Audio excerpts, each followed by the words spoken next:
श्री बागेश्वर धाम के महाराज जी को निमंत्रित करता हूं, अत्यंत संक्षिप्त में अपने भाव व्यक्त करें। महाराज।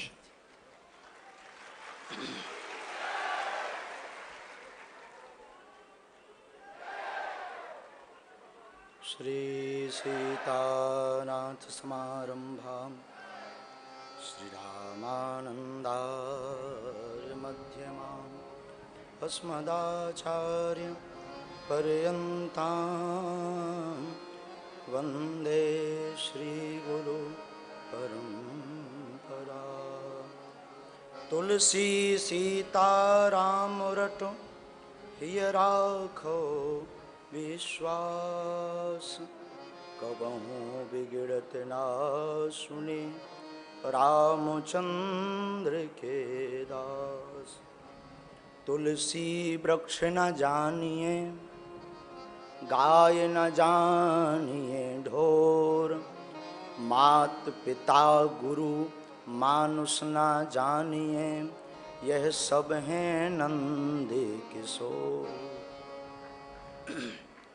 हरिशरणम। व्यासपीठ पर विराजमान पूज्य बापू के चरणों को साष्टांग दंडवत प्रणाम करते हैं। पूज्य मलुकपीठ वाले महाराज जी के चरणों को साष्टांग दंडवत प्रणाम करते हैं। यहाँ विराजमान आप सभी संत जनों को, विद्वत जनों को बारंबार प्रणाम। हमारे ज्येष्ठ भ्राता और भाई जैसा लाड़ देने वाले, बड़ा प्यार करने वाले, कई बार डांट भी देते, आकस्मिक मुलाकात होती है। पूज्य सदुआ बाबा जी, आपके चरणों को भी हम साष्टांग दंडवत प्रणाम करते हैं। और जितने भी विराजमान सिया राममय सब जग जानी, करो प्रणाम जोर जुगपान। आज तो वैसे ही फंस गए जैसे सूर्य के सामने कभी कभी दीपक फंस जाता है। व्यासपीठ पर भारत के युग तुलसी कहा जाए तो अतिशयोक्ति नहीं। वर्तमान युग के तुलसी विराजमान है और सन्मुख में पूज्य महाराज श्री विराजमान है। अद्भुत संयोग है। एक तरफ राम कथा के भगवान राघव जी सरकार के, जिनके परम आराध्य हैं राघव जी सरकार, ऐसे पूज्य बापू जी विराजमान है। एक तरफ ब्रजधाम वृंदावन से पूज्य महाराज जी, बीच में ये ओरछा धाम, चित्रकूट धाम, कुछ भी मान लीजिए, ये पापी शरीर फंसा हुआ है।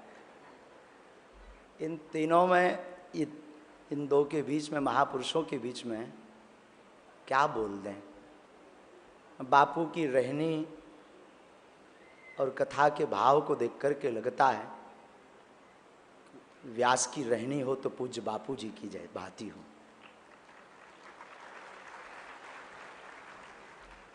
सरल शब्द में तीन अक्षर हैं, एक सा, एक रा और एक ला। सा से होता है सीता, रा से होता है राम, ला से होता है लक्ष्मण। जो ये तीनों जिनके अंदर विराजमान हो जाएं वही सरल बन जाता है, और जो सरल बन जाता है उसके भीतर तीनों विराजमान हो जाते हैं। और आज बुंदेलखंड की पावन धरा, बुंदेलखंड पूज्य महाराज जी तो बताई गए बुंदेलखंड के बारे में। बुंदेलखंड की पावन धरा में जहाँ पूज्य बापू राम कथा की भागीरथी गंगा बहा रहे हैं।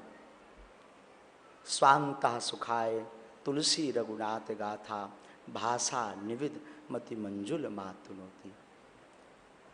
पूज्यपाद गोस्वामी जी ने जब श्री रामचरितमानस की रचना की तो किसी ने पूछा कि ये रामचरितमानस किसके लिए है, आप किसको ये परोसना चाहते हैं, कौन इसे स्वीकार करेगा। गोस्वामी जी ने मुस्कुरा करके कहा, ये संसार के लिए हमारी राम कथा नहीं है, ये तो हमारे अंतःकरण के आनंद के लिए राम कथा है। अगर कोई और लेना चाहे तो हमें बुराई नहीं है, अगर कोई इसे स्वीकार करना चाहे तो हमें बुराई नहीं है। ऐसी राम कथा पूज्य बापू भी, कभी कभी हम बापू के भाव को देखते रहते हैं, कभी कभी टीवियों में देखने को होता। एक बार तलका जड्डा में भी पूज्य जोशी जी के माध्यम से दास का जाना हुआ, बापू की जन्मस्थली जहाँ बापू विराजमान रहते हैं, वहाँ भी हमने जब नज़दीक से देखा तब यही देखा कि बापू भी अपनी कथा जगत को रिझाने के लिए नहीं करते हैं, स्वांता सुखाए, सुख के अपने अंतरकरण के आनंद के लिए करते हैं। क्योंकि आपने पहले ही कह दिया था कि कम शब्दों में वाणी को विराम करना है, तो हम बापू के चरणों में यही निवेदन करेंगे कि कभी समय मिले बापू तो बागेश्वर बालाजी के दर्शन करने भी पधारना।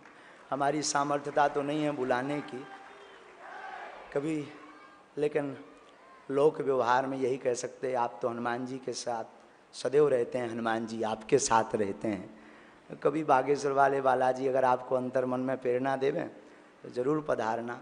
तो ये चाह है, चाह तो बढ़ती रहेगी। अभी हम बुलाने को कहेंगे, फिर कथा को कहेंगे। हाँ हाँ,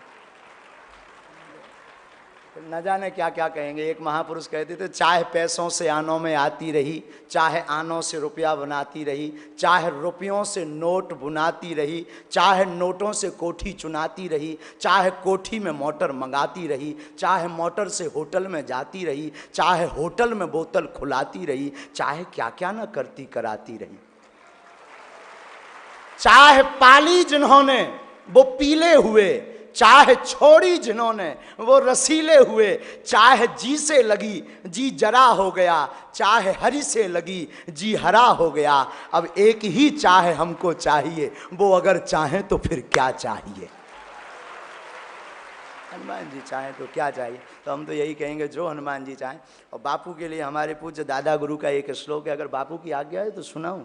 बापू आप चाय के बड़े प्रेमी हो, हमारे दादा गुरु भी बड़े प्रेमी थे, मिलती जुलती है।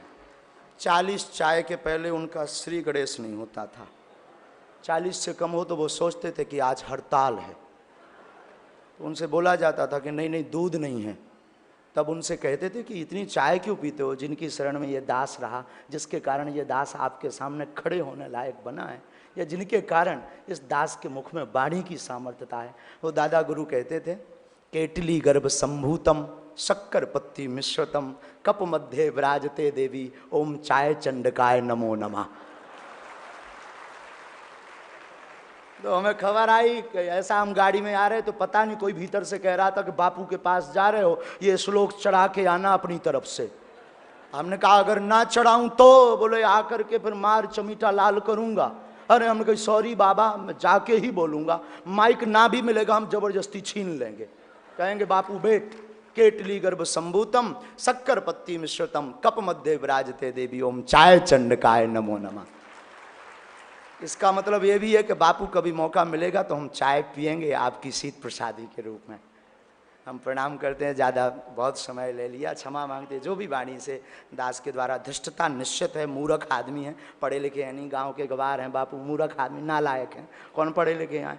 बहुत अब गुरु कृपा हो गई सो आपके सामने खड़े हो गए। चरणन में बारंबार प्रणाम कर रहे हैं, पूज्य महाराज जी के चरणन में बारंबार प्रणाम कर। आप सबको बागेश्वर धाम की, सन्यासी बाबा की, पूज्य बापू जी महाराज की, अपने अपने मताई बाप की।